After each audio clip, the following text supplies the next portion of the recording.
Bismillahirrahmanirrahim. Bismillahirrahmanirrahim. Alhamdulillahi rabbil alamin.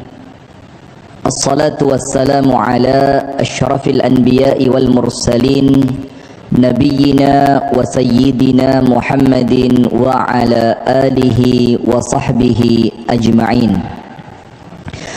A'udzu billahi minasy syaithanir rajim.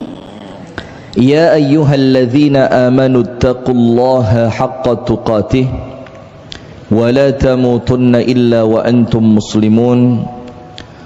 Allahumma anta rabbi la ilaha illa anta khalaqtani wa ana 'abduka wa ana 'ala 'ahdika wa wa'dika mastata'tu. A'udzu bika min syarri ma sana'tu. Abu'u laka bi ni'matika 'alayya wa abu'u bi dhanbi faghfir li. Fa innahu la yaghfiru adh-dhunuba illa anta. Asbahna 'ala fitratil Islam wa 'ala kalimatil ikhlas وعلى دين نبينا محمد صلى الله عليه وسلم وعلى ملة أبينا إبراهيم حنيفا مسلما وما كان من المشركين أما بعد. اللهم إنا نسألك علما نافعا ورزقا طيبا wa amalan mutaqabbala, amin ya rabbal alamin. Hadirin sekalian, ibu-ibu dan bapak-bapak, jamaah pengajian ba'da subuh Masjid Namirah Lamongan, yang semoga kita semuanya oleh Allah senantiasa diberikan limpahan rahmatnya, Allah limpahkan keberkahannya. Dan sekarang salah satu doa yang terbaik untuk kita bersama, semoga Allah Ta'ala menjaga keutuhan dan kedamaian di negeri kita tercinta ini, amin ya rabbal alamin. Dan tentu kepada semua pihak kita ingin mengingatkan yang terbaik, sama-sama saling menjaga diri, mulai berpikir yang waras, berpikir yang sehat, berpikir yang jernih dan dewasa. Kalau ada sesuatu yang buruk, tentu keburukannya kita rasakan bersama. Maka kita kepingin semuanya mudah-mudahan bisa menahan diri, semuanya bisa bersikap yang dewasa, agar kemudian kita mendapatkan kebaikan dan tidak mendapatkan keburukan. Allahumma amin. Alhamdulillah, kita bersyukur kepada Allah di pagi hari ini Allah pertemukan kita dalam majelis yang mulia ini dalam rangka duduk di majelis ilmu yang tentu mendatangkan kebaikan dunia sampai akhirat. Salawat beriring salam semoga tercurahkan kepada uswah kita baginda Nabi besar Muhammad sallallahu alaihi wasallam.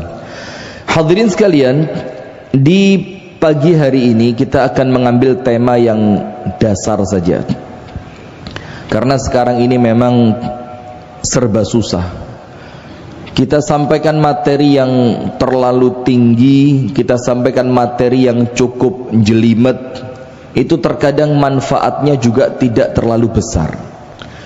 Karena yang kita ajak berbicara di majelis ilmu yang umum semacam ini kita menyadari yang hadir ini ya macam-macam. Ada yang pinter banget, ada yang yo pinter tapi gak sepiro, dan ada yang kemudian datang itu sekedar untuk notoati, gak sepiro pinter, mereka pengen pulang atine tenang, ilmune nambah, amalane apik. Maka dengan itu kita akan kembalilah sekarang ini menyampaikan materi-materi itu yang dasar-dasar saja. Dan apabila panjenengan merasa oh wis tahu, wis eruh, wis ngerti, wis faham, minimal ini bisa menjadi apa? Pengingat dan penyemangat. Amin ya rabbal alamin. Materinya apa? Ketika mendapatkan nikmat. Yang pertama,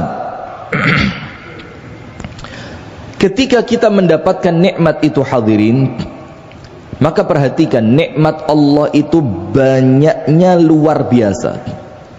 Baik nikmat yang panjenengan keroso itu nikmat, atau nikmat yang terkadang panjenengan tidak menganggap itu nikmat. Apa sih mek ngene tok? Mung ngene ae kok dianggap nikmat. Contoh. Ini kisah nyata jamaah dan ini kejadian. Ada seorang laki-laki itu ndak punya tangan. Jadi tangannya itu kiwa tengen. Itu bukan putus, memang ndak tahu bagaimana kendalanya, habis mulai pundak entek, kiwa nengen kanan kiri habis. Sehingga laki-laki ini tidak bisa pergi kemanapun kecuali ditemani oleh pendamping. Suatu hari pendampingnya orang ini sakit, sehingga dia terpaksa harus keluar tanpa pendampingnya ke suatu acara, yang acara itu seperti pesta pernikahan. Qadarullah, di acara yang semacam itu dia pas perutnya ini terasa tidak enak, sehingga dia perlu, mohon maaf perlu datang ke kamar kecil. Tapi karena dia merasa tidak mampu, maka dia ngajak satu orang di tempat itu yang baru saja dia kenal. Dibilang, saya minta bantuan kamu, saya ini tidak ada tangan dan saya perlu ke kamar kecil. Kata teman yang baru dikenal itu, loh ayo bismillah saya anterin. Dianterinlah kemudian ke toilet.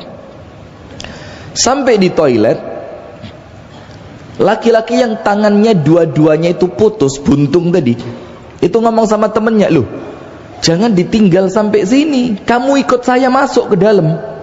Bayangin, karena saya perlu gamis saya dilepas, dan saya juga minta tolong untuk celana saya tolong dilepaskan. Nanti setelah itu kamu keluar. Setelah saya selesai, saya panggil lagi kamu. Subhanallah, lihat. Setelah itu akhirnya si pendamping ini nganter masuk sampai ke dalam toilet, dilepaskan pakaiannya, dilepaskan celananya. Dan setelah selesai, balik temannya dipanggil lagi. Dia masuk lagi, dibantu pakai pakaiannya sampai selesai, baru keluar bareng-bareng. Nah sekarang perhatikan, saya dan panjenengan semua tangan punya. Panjenengan keroso ndak kalau tangan itu nikmat Allah? Mungkin kita ndak ngerasa kalau tangan ini nikmat. Karena apa? Nikmat itu baru terasa besarnya kalau kemudian oleh Allah nikmat itu dicabut, baru keroso. Panjenengan punya gigi, panjenengan tidak akan terasa. Karena apa? Terbiasa tiap hari yo normali menungso duwe untu. Tapi panjenengan akan mulai terasa bagaimana nikmatnya gigi ini di dua perkara. Nomor satu, kalau pas giginya sakit. Nomor dua, kalau pas untu nentek, wis gak iso lapo-lapo, peot, elek, keriput, baru kroso, oh tibakno biyen duwe untu iku yo nikmat. Nah, entah nikmat yang kemudian panjenengan rasakan, oh ini nikmat. Cuma sayangnya meripat kita ini, nikmat itu kita lihat hanya apa yang diberikan oleh Allah kepada orang lain. Kalau nikmat itu milik orang, baru ketok ya bos, penak yo, duwe iki, duwe iku, duwe ngene, duwe ngono, iso ngene, iso ngono. Sehingga yang difikirkan apa? Bukan nikmat yang dia miliki, tapi nikmat yang Allah berikan kepada orang lain. Sampai Allah Ta'ala itu nyindir kita di dalam ayat yang maknanya luas. Tapi di salah satu maknanya, untuk ngelihat nikmat yang Allah berikan kepada diri kita ini loh, mulai meripat, irung, kuping, tangan, sikil, jantung berfungsi dengan baik, panjenengan punya hati yang kemudian tidak ada penyakitnya, panjenengan punya ginjal yang normal, panjenengan punya ini, panjenengan punya itu. Oleh Allah diajak mikir jamaah. Apa cara Allah mengajak kita untuk berpikir? Wa fi anfusikum afala tubsirun. Dan di dalam diri kalian ini, kata Allah, tidakkah kalian itu memperhatikan? Nah, maka sekarang kita cek. Nikmat itu ya macam-macam. Ada nikmat zahir, ada nikmat batin. Nikmat zahir itu apa? Nikmat yang ketok meripat, itu zahir. Nikmat yang iso dicekel tangan, nikmat zahir. Nikmat sing iso disendeni. Nah, siapa ini? Ini benda apa manusia? Ya benda, ya manusia. Semuanya, mobil, rumah, jabatan, uang, segala macam, itu nikmat zahir. Tapi hati-hati, nikmat zahir ini tidak menjamin nikmat batin. Panjenengan kira apa semua orang yang mobilnya mewah itu turun dari mobil dalam keadaan atine bunga?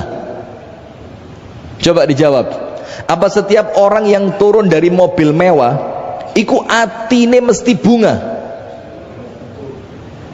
Ya belum tentu juga. Terus apakah orang yang turun dari bis umum yang campur micon, aqua, kacang kapri, terus turun kelambine ku ambu sak maceme, ya ambu rokok, ya ambu wong gawa pitik munggah bis barang. Coba yang turun baunya ndak karuan, apakah panjenengan kira orang yang semacam itu atine gak seneng? Ya belum tentu juga. Karena kenikmatan zahir tidak senantiasa menjamin nikmat di dalam batin. Maka dengan itu Islam itu mengajak kita untuk bukan fokus pada nikmat zahir.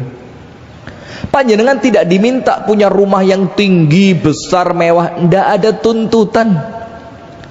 Panjenengan tidak diminta kemudian gaji sehari harus 3 juta, ya ndak. Ndak usah guyu. Loh, panjenengan dipenging malah guyu. Ini repotnya manusia itu, dipenging koyok dikongkon. Panjenengan tidak juga diminta harus punya rumah yang di dalamnya ada kolam renangnya. Ndak diminta punya ini, punya itu dari perkara-perkara duniawi. Karena Allah sudah ngasih contoh. Justru perkara-perkara yang semacam itu kebanyakannya menjerumuskan manusia pada kehancuran.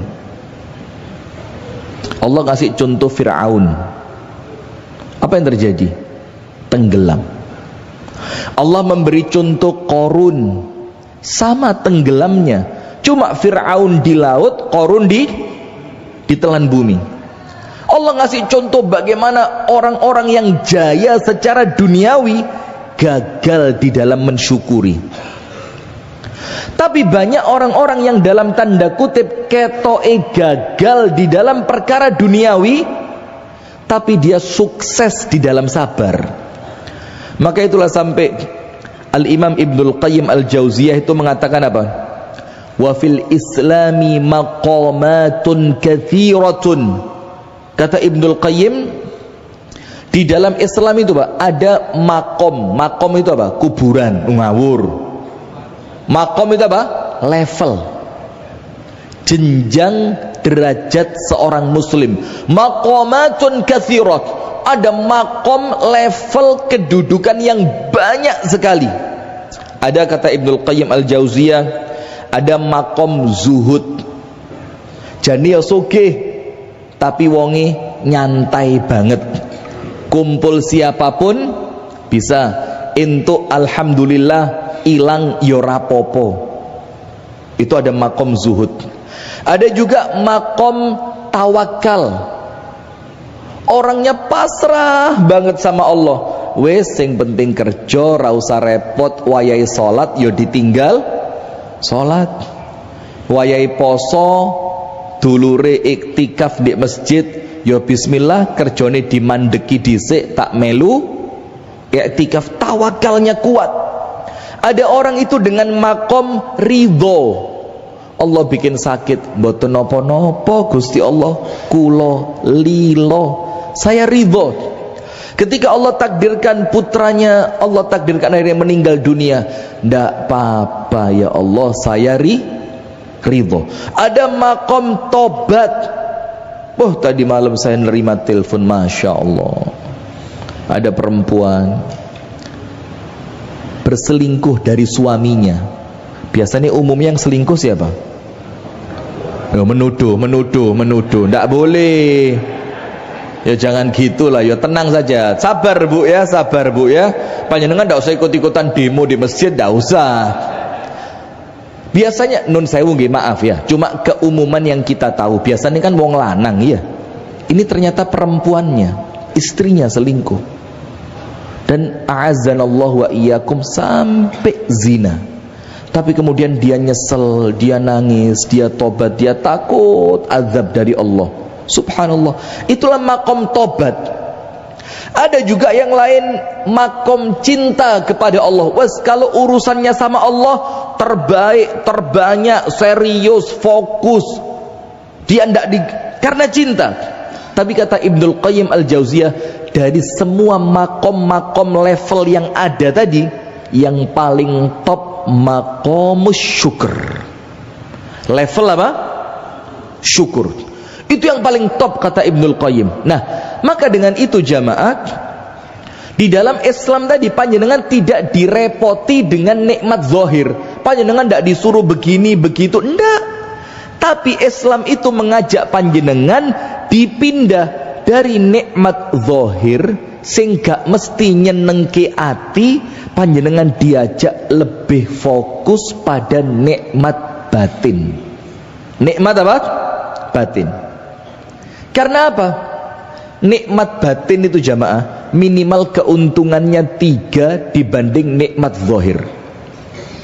Jadi kalau dibandingkan antara orang yang dapatnya nikmat zahir, mobil, rumah, uang, dolar Singapura yang per lembar 1000. Anda tahu dolar Singapura sekarang berapa per rupiahnya? 1 dolar Singapura berapa? Wah, wis melarat kabeh. Angel, kok kita nasib kita sama ya. Masya Allah. Berapa dolar Singapura? Berapa Pak Helmi? Sekitar 11.000 lah ya. Katakan seperti itu wis. Anggapan saya punya jutaan dolar Singapura gitu loh. Gak usah amin ya, medit sampean amin tok medit, Masya Allah. Kalau 1000 berarti 1000 nih biro. 1000 ping 11.000. 1 lembar 11 juta Pak. Itu jiwa miskin saya meronta-ronta itu. 1 lembar 11 juta. Nah, dibandingkan nikmat-nikmat zahir sing gak mesti nyenengne batin, Allah ngajak panjenengan pindah ke nikmat batin. Minimal kenikmatannya 3. Keutamaannya 3 dibanding zahir. Nomor 1, gak iso dicolong wong. Gak usah guyang-guyu, serius ini. Panjenengan kalau punya mobil bisa dicuri? Bisa. Namanya curanmor. Pencurian kendaraan bermotor. Tapi kalau nikmatnya batin, ada curantin. Pencurian kenikmatan batin ada? Tidak ada. Maka nomor 1 minimal kalau nikmat panjenengan itu nikmat batin, atine ayem, di omah tenang, kumpul anak dan istri bisa nyaman, bisa makan bersama dengan keluarga di setiap waktu yang dia inginkan. Tidak akan dicuri orang. Tidak akan dicuri orang. Itu nomor 1. Nomor 2, selamat dari orang-orang yang hasad. Ayo, kalau panjenengan turun dari mobil, mobilnya itu mobil sport 2 pintu L300. Mobil sport 2 pintu ini Abah Tarjo punya ini. Mobil sport 2 pintu, pickup. Pintunya berapa pickup itu? Lah ya situ anggapan mobil sport ya. Nah, panjenengan turun dari mobil sport 2 pintu. Yang apa sih paling larang apa mereknya? Lambo. Aduh, miskin Anda. Masih kurang mahal itu. Ya, katakan Lambo ya. Lamborghini Aventador. Wih sis, itu di rumah saya banyak itu. Videonya. Iya. Sudah, ketika panjenengan turun dari mobil semacam itu, terus ada orang ngelihat, ada tidak kemungkinan orang yang melihat itu hasad kepada panjenengan? Ada. Tapi kalau nikmat batin, orang lain tidak bisa hasad.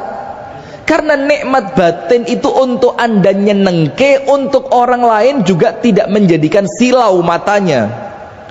Panjenengan pengajian, bukan diantar mobil, helikopter. Mudun pengajian teko helikopter dikerek. Jadi helikopternya tetap di atas, panjenengan dikerek pakai tali. Terus ada ustadz lain yang ngelihat, ustadz situ iki rek bayu mudun pengajian nggae helikopter. Bisa ndak bikin orang lain hasad? Bisa. Maka keuntungan yang kedua, kalau nikmat itu batin, bukan sekedar sibuk dengan nikmat yang kasat mata, insya Allah tidak ada orang lain hasad. Dan yang ketiga, tidak ada orang diazab karena nikmat batin. Selamat dari azab. Kalau nikmat zahir, wakeh. Dia punya rezeki tapi tidak dipakai untuk ibadah kepada Allah. Punya rezeki tidak dipakai nolong orang lain. Punya rezeki tidak digunakan untuk kejayaan Islam dan kaum muslimin. Ini rezekinya berpotensi mendatangkan azab. Wala in kafartum inna azabi. Tapi kalau nikmat batin, orang kalau yang nikmat batinnya Pak, mesti digai ibadah penak, digai silaturahim penak, digai maca Quran yo penak. Maka itu minimal 3 kelebihan kalau nikmat yang panjenengan kejar itu bukan nikmat fisik tapi nikmat sing tersimpan ten jerone ati. Nomor 1, gak mungkin dicolong wong. Gini, tak colongin nikmatmu, tak rogoi hatimu. Nah, ini beda cerita, dikei hati ngerogoh. Nah, ndak mungkin dicuri orang. Nomor 2, nikmat yang panjenengan rasakan secara batin itu ndak bikin orang lain hasad. Penak uripe penak, gak diireni wong liya.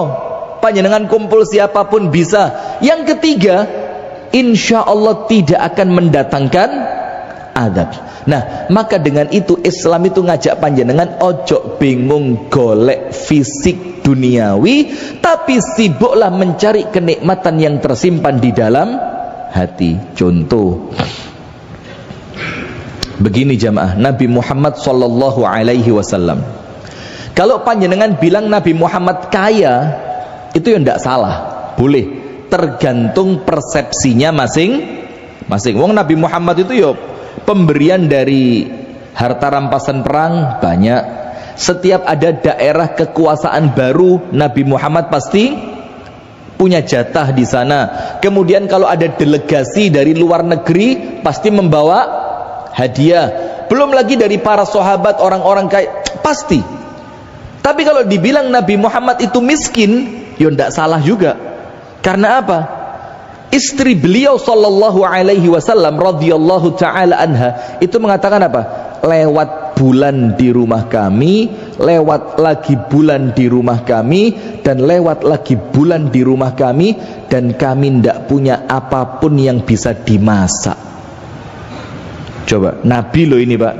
Jadi panjenengan kalau sekedar ujiannya gak duwe mangan, itu ujian kecil. Ngenyek Ustaz iki.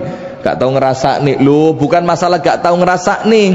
Kalau ujian itu perkara cuma urusan makanan, perkara duniawi, luwe apik timbang ujian itu jatuh pada urusan agama panjenengan.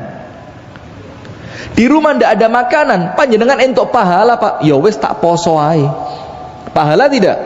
Pahala. Di rumah tidak ada makanan, panjenengan ikhtiar bekerja, pahala. Di rumah tidak ada makanan, panjenengan ridho, pahala. Di rumah tidak ada makanan, panjenengan sabar, pahala. Nah, maka dengan itu kalau Nabi Muhammad dibilang miskin, ya bisa juga, tergantung kita memahami dari segi yang mana. Tapi lihat, rumah tangga paling bahagia rumah tangganya siapa? Bu, jawab Bu. Ada istrinya Nabi flexing, enggak ngerti flexing Anda. Ada istrinya Nabi pamer tas Hermes gitu? Atau Mikremes? Tidak ada. Ya selain di zaman itu ya tidak ada tas Hermes ya. Tapi kemudian kan bukan itu yang mereka cari, bukan itu yang mereka tampakkan. Tapi subhanallah, rumah tangga terindah, rumah tangga paling bahagia, rumah tangganya Nabi. Sampai muncul, nun sewu nggih, panjenengan jangan salah faham, ini bukan hadis, tapi ini jargon untuk rumah tangganya Nabi. Baiti, ayo bu, baiti, rumahku adalah syurgaku. Padahal perabotannya minimalis, makanannya tidak mewah, semuanya tidak megah, tapi sampai muncul jargon baiti, karena nikmatnya bukan nikmat zahir tapi nikmat batin. Bagaimana nikmat batin itu muncul? Nabi Muhammad mengatakan begini, nawwiru buyutakum bis salati wa qiraatil Qur'an. Hiasi rumah kalian, dadekno omahmu iku padang, terangi rumah kalian. Artinya terang itu ya bukan terang secara lampu seperti ini, tapi wong sing ndek jerone atine padang, fikirane padang, rezekine padang, ibadahe padang, urusan rumah tanggae padang, masalah-masalahnya selesai. Itu maksudnya terangi rumah kalian. Dengan apa? Bisolati, dengan solat. Maka lihat hadisnya, Nabi Muhammad pernah solat tahajud. Ternyata ketika Nabi Muhammad mau sujud, kalangan kakinya Siti Aisyah. Ya ada, pernah ada Nabi Muhammad mau sujud, ternyata di tempat sujudnya apa? Kakinya Siti Aisyah, ibunda Aisyah, itu menghalangi tempat sujudnya Nabi. Itu menunjukkan rumahnya luas atau sempit? Oh luas. Luas apa sempit? Ya sempit. Tapi melihat orangnya yang sholat tahajud, rumah yang sempit terasa luas. Kemudian Rasulullah melihat salah seorang istrinya. Rasulullah berangkat sholat subuh, istrinya sudah duduk di tempat sholatnya di rumahnya. Setelah Rasulullah kembali, itu istri masih tetap di tempat sholatnya, wiritan. Rasulullah tanya, apakah engkau tetap dalam keadaan seperti ini mulai aku tadi berangkat sholat? Kata istrinya apa? Iya. Lihat, ahli zikir. Itulah yang menjadikan rumah kita itu padang, bu. Nah, disitulah kita mengejar nikmat apa? Batin. Dan nikmat batin itu muncul bukan dengan jargon kalimatnya motivator, bukan dengan sekedar kata-kata yang quote of the day. Alah pret kabeh saiki, asli pret kabeh. Sekarang orang itu yang dicari cuma pandangan manusia, bikin kata-kata indah supaya wow keren. Wong ora mesti. Banyak motivator rumah tangganya hancur ya akeh. Anake kabur ya akeh. Maka yang kita cari sekarang bukan kalimat-kalimat indah dari sang motivator, bukan kalimat-kalimat indah yang ngelihat dari status WA-nya orang siapa. Enggak. Kita semuanya tahu kebahagiaan itu, kata Nabi Muhammad, terangi rumah kalian dengan sholat dan terangi rumah kalian dengan tilawatul Quran. Sip. Sekarang kita perhatikan begini, ketika mendapat nikmat, Anda bisa pilih. Kalau panjenengan dapat nikmat, panjenengan pikir, saya mau menggunakan nikmat ini untuk yang Allah inginkan atau yang saya inginkan. Bisa tidak milih seperti itu? Panjenengan misalkan dapat proyek. Proyeknya apa? MBG. Ndak lah, saya ini ngomong seriusan lah kok panjenengan cengengesan. MBG. Apa MBG? Muhammad Budiawan Gunawan. Nah, misalkan panjenengan dapat proyek itu, seweneng setiap hari panjenengan menyediakan 1000 porsi makanan, kan otomatis dapat duit, dapat nikmat apa enggak? Katakan itu nikmat. Nah, sekarang dari uang yang panjenengan dapatkan, panjenengan punya 2 pilihan, Bu, Pak, Dek, Mas, Bule, Pak Le, Mbak Uti, Mbak Kung. Panjenengan punya berapa? 2 pilihan. Nomor 1, panjenengan lihat itu duit. Atau kalau masuk via transfer, panjenengan lihat, wek duit, jangan ngomong. Sampean kepingin tak apa nih duit? Tak gaya mabuk, judi online, karaokean, nyewa sound horeg. Loh, ini yang ceramah saya panjenengan kok rame ya itu, dengerin aja ya. Terus panjenengan mikir, atau duit ini saya gunakan untuk apa yang Allah inginkan? Sedekah, bantu pondok pesantren, ngewangi dulurku sing anake loro. Nah, maka panjenengan punya 2 pilihan itu di semua nikmat yang panjenengan miliki. Mau Anda gunakan untuk apa yang Allah inginkan, atau Anda gunakan untuk apa yang Anda inginkan? Kira-kira mana yang lebih menyelamatkan? Yang Allah inginkan atau yang Anda inginkan? Allah inginkan. Nah, sekarang begini masalahnya. Apabila panjenengan dapat nikmat tadi, kalau ternyata Anda gunakan untuk apa yang Anda inginkan, maka nikmat itu tidak akan langgeng di tangan panjenengan. Cepet entek, cepet hilang, gak kroso. Pernah ndak Pak ngerasa nih Pak, mari untuk duit gede, terus beberapa waktu kemudian kok entek ya? Terus panjenengan mulai ngitung, ngebosi konco, tuku sate lulur,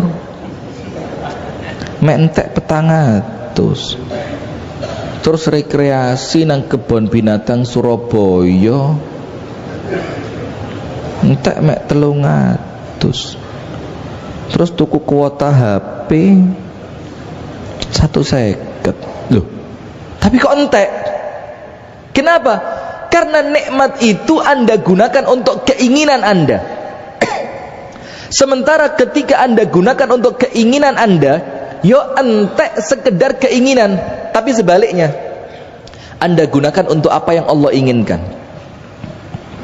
Misalkan panjenengan sedekah. Ketika panjenengan sedekah, Allah menjanjikan apa? Allah menjanjikan apa? Duit balik napa mboten? Balik napa mboten? Jadi secara hitungan nominal boleh jadi entek. Tapi Allah gantikan dengan apa? Kepuasan hati. Itu paling elek, Allah ganti dengan kepuasan hati. Sehingga ketika uang itu secara nominal kasat mata habis, tapi hati panjenengan bunga, hati panjenengan lego. Ndak seperti yang tadi, kontek yo. Durung rabi mana kok yo entek. Dengar Anda? Omongan saya dengar. Sudah pelan sekali loh padahal ini. Nah, sudah. Maka sekarang poin keduanya begini Pak, rezeki itu kemungkinannya 2. Semua rezeki, kesehatan, kekuatan, ketampanan. Kalau perempuan apa? Gak mesti cantik, keglowingan, glowing ya, sampai pipi seperti keramik musola saking glowingnya, itu digawe ngoco. Kemudian uang, semua nikmat apapun termasuk sehat, semuanya itu kemungkinannya cuma 2. Nomor 1, imma an tadrugaka, boleh jadi nikmat itu pergi meninggalkan Anda. Misalkan gini, ayu Bu, orang itu tambah umur ayune tambah akeh apa tambah entek? panjenengan dia sadar loh jane Bu. Sehingga semakin hari nikmat cantik itu berkurang atau bertambah? Pak, kuat nggih? Setunggal kiat. Kalih tasik kiat. Nguyang guyu ae. Panjenengan disukani sekawan ngoten nggih kiat, Pak?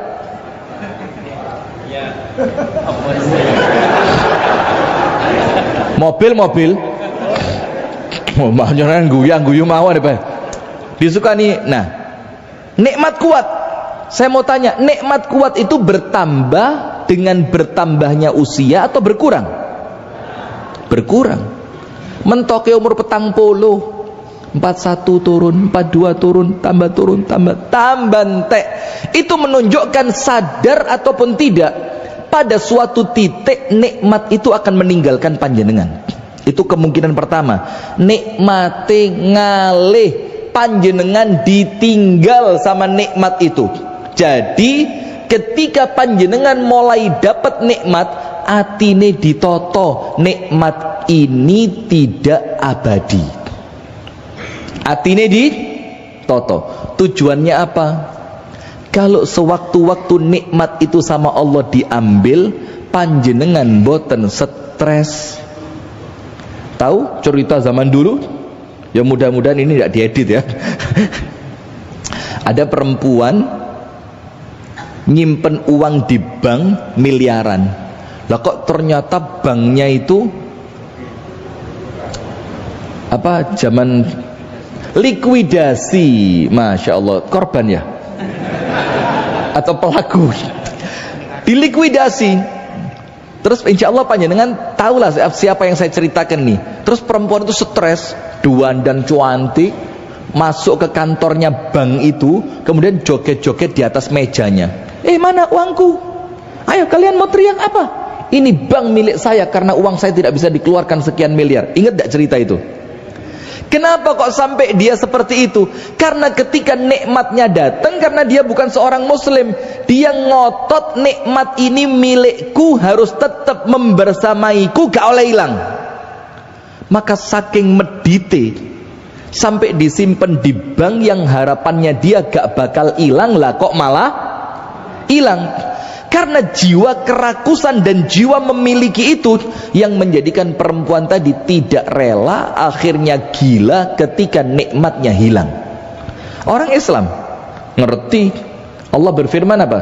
Wa ma bikum min ni'matin faminallah. Nikmat itu datangnya dari siapa? Dari Allah.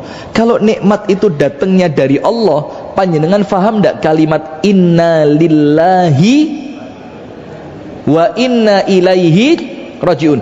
Yang datangnya dari Allah bakal balik ke siapa? Berarti ditoto hati ini. Kalau seketika nikmat itu sama Allah dicabut, Bu, panjenengan yang masih punya suami, sewaktu-waktu bisa hilang loh, Bu.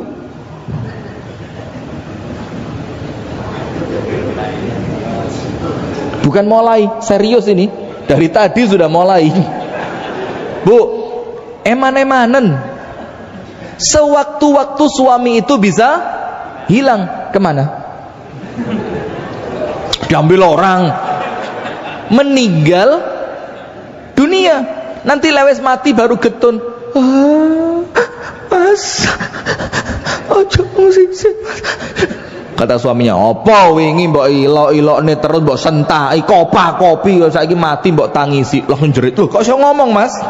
Lah aku mek pura-pura. Loh, Masya Allah. Panjenengan eman-eman. Anak yang sekarang panjenengan ilokne, sekolah. Api terus. Sewaktu-waktu kalau Allah kerso bisa Allah ambil. Suami malah kepingin lek suami. Sewaktu-waktu suami Anda sama Allah diambil, amin. Ngawur lek suami ini ya. Nah, maka setiap nikmat yang Allah beri, kemungkinan pertamanya apa? Nikmat itu hilang. Maka kalimat inna lillahi wa inna ilaihi rajiun itu bukan cuma jargon abangi lambe, tapi kalimat inna lillah itu ngurui kita bahwa apa yang datangnya dari Allah bakal kembali kepada. Itu kemungkinan pertama, nikmati pergi meninggalkan kita. Kemungkinan kedua apa?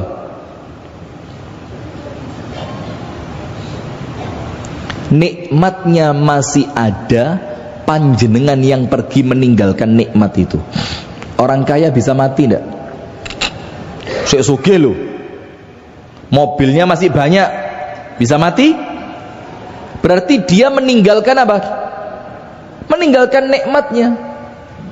Orang punya jabatan tinggi, bisa mati tidak? Jabatannya masih ada. Bahkan kemarin setelah pilkada, ada baru dilantik 2 minggu mati. Ada apa enggak? Ada. Ada enggak? Orang di puncak karirnya mati ada. Padahal nikmatnya durung sempet dirasa nih. Panjenengan tahu sebabnya apa? Begini. Panjenengan semua insya Allah sudah paham ini. Cuma kan kita ini kepingin saling mengingatkan ya. Ini buat saya penting, buat panjenengan dia penting. Rasulullah mengatakan begini. Lau kana libni Adam wadiyan min zahabin labtagha minhu thaniya. Kalau manusia itu punya emas sak ombone lembah, berapa ton itu untuk dia, kalau sekedar untuk kebutuhan hidup cukup, bahkan lebih dari cukup. Emas sak lembah. Panjenengan tahu lembah? Lembah itu tempat di antara 2 gunung. Kalau panjenengan ke Jawa Tengah, nanti panjenengan ke arah Temanggung, itu daerah yang diapit 2 gunung. Gunung Sumbing dan Gunung Sindoro. Apa? Sumbing sama Sindoro ya? Lah niki pada-pada gak aruh apa? Sudah. Nah, maka tempat cekungan di antara 2 gunung itu namanya apa? Lembah. Kalau panjenengan punya emas nutupi lembah itu sampai gunungnya loro roto dengan emas, itu kata Rasulullah apa? Tidak cukup buat kerakusannya manusia. Maka dia minta lembah yang keberapa? 2. Kalau punya 2, kalau punya 3, kalau punya 4, sampai Nabi Muhammad menutup hadis itu dengan kalimat apa? Wala yamla afahu illa turab. Tidak ada yang bisa menutup keserakahannya kecuali tanah. Kecuali apa, Bu? Tanah. Maksudnya sampai kapan, Bu? Begini ceritanya. Ada orang ninggal masjid. Ninggal masjid. Dia bilang begini, "Sik, aku tak kerja sik. Minimal duwe omah. Engko lek wis duwe omah, aku tak mlebu masjid maneh." Sudah kan? Akhirnya kerja keras dia. Azan zuhur ditabrak, azan asar ditabrak, koncone berangkat sholat subuh nang masjid, dia wis berangkat kerja, koncone wis mulih ngancani anak itu turu dhek di tempat kerja. Tujuannya apa? Minimal dapat rumah. Dia berazam, engko lek omahe wis entuk, aku ti aktif nang masjid maneh. Sudah, singkat cerita, dapat itu rumah. Lego. Panjenengan tahu legonya berapa lama? Ayo, legonya berapa lama? Paling 3 bulan, 4 bulan, tergantung keadaan masing, tapi tidak akan berjalan lama. Wes nang masjid saweneng, alhamdulillah bisa nang masjid maneh, salat zuhur di masjid, asar di masjid, maghrib, isya, subuh di masjid. Tidak lama setelah itu setane moro, "Mas, mosok duwe omah gak duwe mobil? Omah wis duwe, latare ombo, digagarasi yo kenek, mosok ra enek mobil." Kepikiran, waduh, nikmat rumah belum sempet pen itu apa? Durung sempet lega, wis dibisiki setan, omah tok ora cukup, tambah ono apa? Akhirnya nikmat rumah belum sempat dinikmati dengan sempurna, wis kepikiran mobil. Iya wis, lah apa ngebotne salat, wong tanggoku wis duwe mobil kabeh, mosok nang masjid namiran nggo gledekan terus, isin. Ya wis, akhirnya apa? Ditinggal lagi masjidnya, nguber mobil. Ngoyo, pokok kudu entuk mobil. Singkat cerita, mobil dapat. Setelah mobil dapat, subhanallah, seneng hati nih, balik nang masjid. Alhamdulillah, sekarang ke masjidnya bawa mobil sport 2 pintu tadi, pickup. Sudah, mobil belum sempat dinikmati, setannya datang lagi. Mas, mosok mek mobil tok, kalau bojomu sakni gak duwe mesin cuci, mosok oman duwe mobil, duwe umbah-umbah gawe tangan, isin. Wah, mulai iya rek mesin cuci. Ditinggal lagi masjidnya. Dan begitu seterusnya. Sampai kapan? Sampai mati. Itulah salah satu penafsiran kalimat alhaakumut takatsur hatta zurtumul maqabir. Itu ndak akan berhenti sampai panjenengan mati. Artinya apa? Lek nguber donya gak enek enteke, ndak ada habisnya. Iki wis entuk, kepingin liyane. Kalau nuruti kepingin, ada habisnya ndak? Ndak ada. Sampai kapan? Mati. Nah, maka kemungkinan yang kedua, kalau panjenengan tidak mampu menikmati dengan cara yang benar, panjenengan diazab dengan kenikmatan itu. Apa yang Anda miliki, dengerin baik-baik, tidak sempat dinikmati, kedisian, mati. Maka caranya bagaimana? Qanaah. Dapat mobil, alhamdulillah. Gak usah mikir liyane, disyukuri dulu. Nanti syukur panjenengan itu akan mendatangkan apa yang belum Anda punya. La in syakartum la azidannakum. Maka syukurnya panjenengan menjadikan panjenengan apa yang belum ada sama Allah dikasih. Tapi kalau punya sesuatu bingung golek liyane, yang ini belum sempat dinikmati, gak ditambahi oleh Allah kenikmatan yang lain. Itulah jamaah, maka kemungkinannya cuma 2. Kalau tidak nikmatnya pergi meninggalkan panjenengan, nikmatnya sama Allah dicabut gara-gara panjenengan tidak mampu mensyukuri dengan benar. Kemungkinan kedua, sik sogeh, sik duwe jabatan, posisine sik apik, karirnya masih mentereng, orangnya berangkat ke alam kubur. Maka bagaimana? Nikmatono apa sing enek wis. Bismillah, di depan mata itu yang kemudian Anda nikmati. Kemudian penutup, Ustadz, satu pertanyaan. Bagaimana Ustadz biar nikmatnya tidak pergi, dan kalaupun saya pergi, nikmatnya melu sama saya?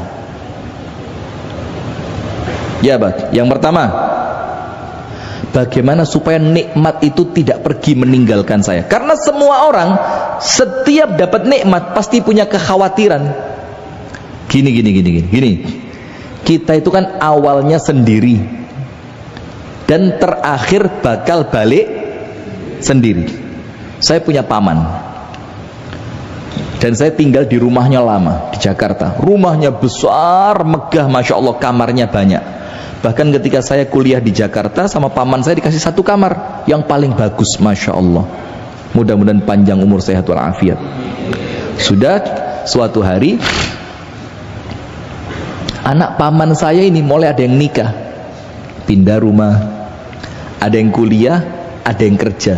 Ketika makan siang itu cuma bertiga tok, saya, ponaane, paman saya sama istrinya. Waktu itu istrinya riwa-riwi, semoga Allah merahmatinya, sudah meninggal. Riwa-riwi, ngambilkan air, ngambilkan nasi. Terus paman saya berdua sama saya ngomong gini, Rifki, lihat gak kamar sebanyak ini?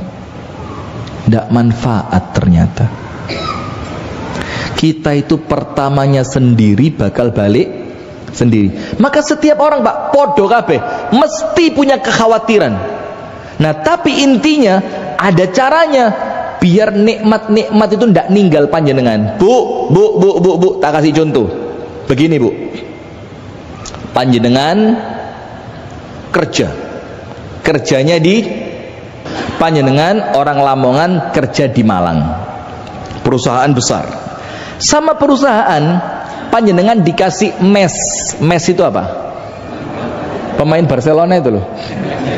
Messi itu pindah kan. Kasih mes. Dikasih penginapan. Disuruh milih. Coba panjenengan pilih yang mana? Nomor 1, penginapannya layaknya istana. Wapi, top, semuanya ada, lengkap. Tapi dibilang apa? Iki omahe wapi, panjenengan kontrak kerja 5 tahun, tapi nginep di kene sedina tok. Tapi wapi, top kayak istana.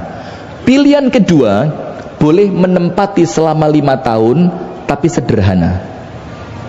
Pilih yang mana?